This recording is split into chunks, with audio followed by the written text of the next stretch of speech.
నల్గొండ జిల్లా కేంద్రంలో ఏర్పాటు చేయబోతున్న 18 అడుగుల అతిపెద్ద హనుమాన్ ఏకశిల విగ్రహానికి శుక్రవారం ప్రతిష్ఠ కార్యక్రమం నిర్వహించారు.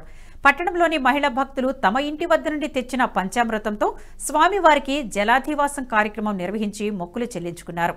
ప్రతిష్ఠ కార్యక్రమంలో భాగంగా నల్గొండ మున్సిపల్ చైర్మన్ బుర్రి శ్రీనివాసరెడ్డి దంపతులు పాల్గొని ప్రత్యేక పూజలు చేశారు. 18 అడుగుల హనుమాన్ విగ్రహాన్ని శనివారం కేంద్ర మంత్రి కిషన్ రెడ్డి దర్శించుకోనున్నారు.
ఈ వీడియో మీకు నచ్చినట్టయితే లైక్ చేయండి, 10 మందికి షేర్ చేయండి. అలాగే కామెంట్ల రూపంలో మీ అభిప్రాయాలను మాతో పంచుకోండి. Nationalist hub group of channels ను సబ్స్క్రైబ్ చేసుకుని తెలుగునాట జాతీయవాద జర్నలిజాన్ని ప్రోత్సహించండి. ఈ వీడియో కింద ఉన్న బెల్ ఐకాన్ పై క్లిక్ చేయడం మర్చిపోవద్దు.